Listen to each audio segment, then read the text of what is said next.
Hi guys, magandang gabi sa inyo lahat. Nandito naman yung lingkod si Kusinirong Bisoy.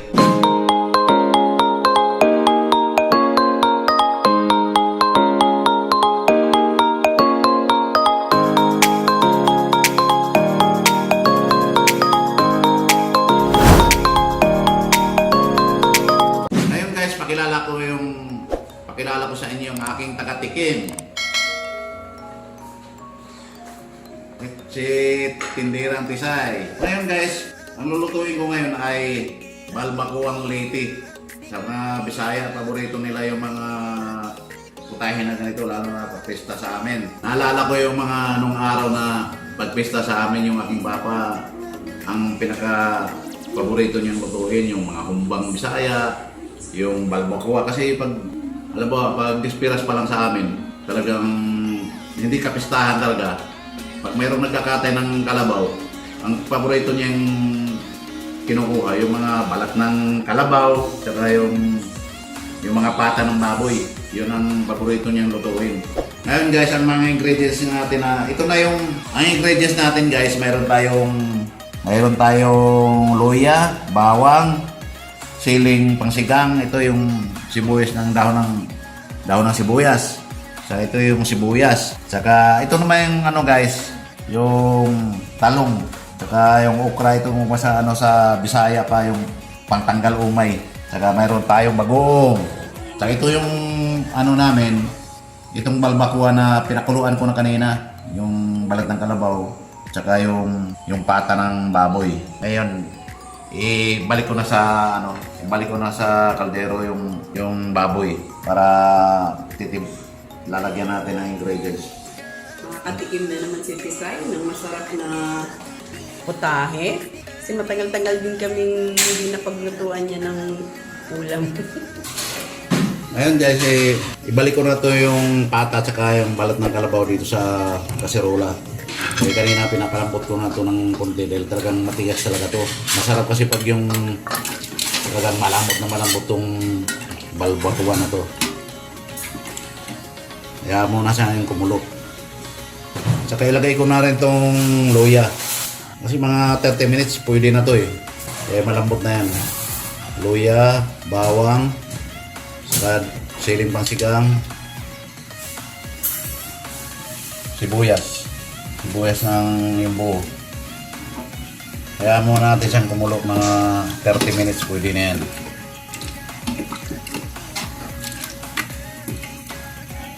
Saka natin ilagay yung dahon ng sibuyas pag medyo malapit na kasi malambot na yan. Madali lang maluto yan. Lagyan natin ng paminta.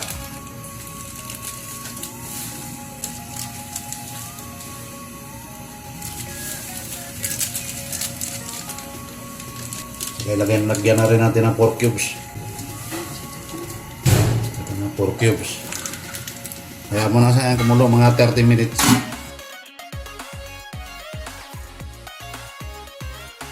Ngayon guys, ilagay natin yung dahon ng sibuyas. Dahon ng sibuyas, ito yung pampakulay. Aswete. Tatansyahin lang natin baka masyadong madilaw naman yung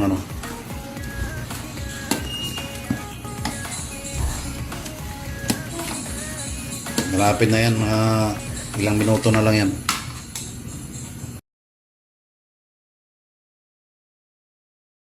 So guys, ito na ang finished product ng ating nilulutong balbacoang Bisaya. Ayan. Kain na.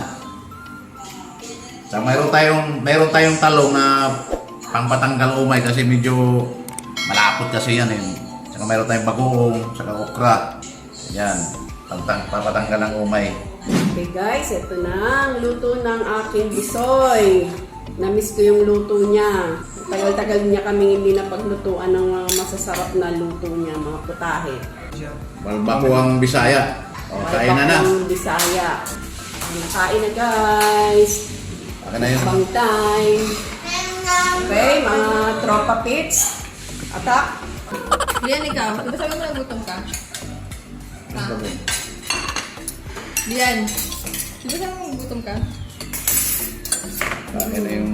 Yan mo, kuha mo. Porket nakatakas ka. Guys, oh. Sa platito. Kain na tayo. Kain na guys. Sarap. 7 minutes lang kumain. Di ba masabaw yun pa, yung balbakwa? Ayun nga. Gusto ko to yung... Balat ng ano yan. Masarap. Gusto ko yung buto-buto din. Yung bato pata. Parang Doon na. pata. Dapat talaga pressure cooker. Matagal mo ito niluto? Kaya huwag kang hagis. Meron doon pressure cooker kasi maliit. Bibili na ako. Grabe mo sila doon. Kain na kami. Pag ano to, masarap kung sa pagdan. Diyan ka kasali, mami, oh. Sobrang lambot yung ano. Anong kaan? Diba? Laman. Ang sarap.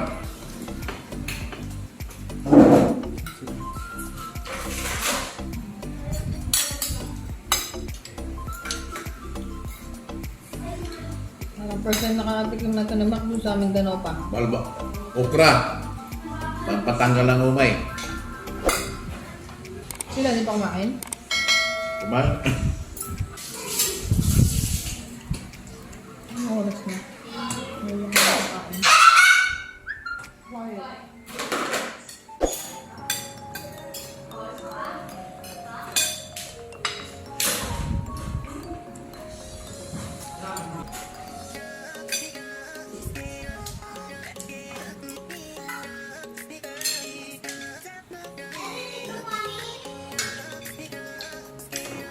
Di ba ako papadapat sana? Kasi, ready na sila doon.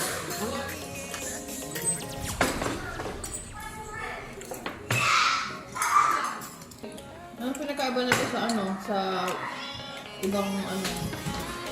Ibang balbakwa. Pare-pareho lang. Ayos yung kulang na ginawa niya. Pero ano yun? Makula? Makula? Nilagyan ka ng ano yun eh. Yung Swerte? mga sweet eh. Kasi balbakwa sa amin para lang siyang ano. Guys, tapos na kami kumain. O sa magpapaalam kami sa inyo. Kita mo talagang ebidensya o kunti na lang yung natira talaga. Yun o. Halos simot. Parang masarap talaga luto ng Bisoy. Kaya magpapaalam na kami sa inyo guys. Huwag niyo kalimutan mag-like, mag-share.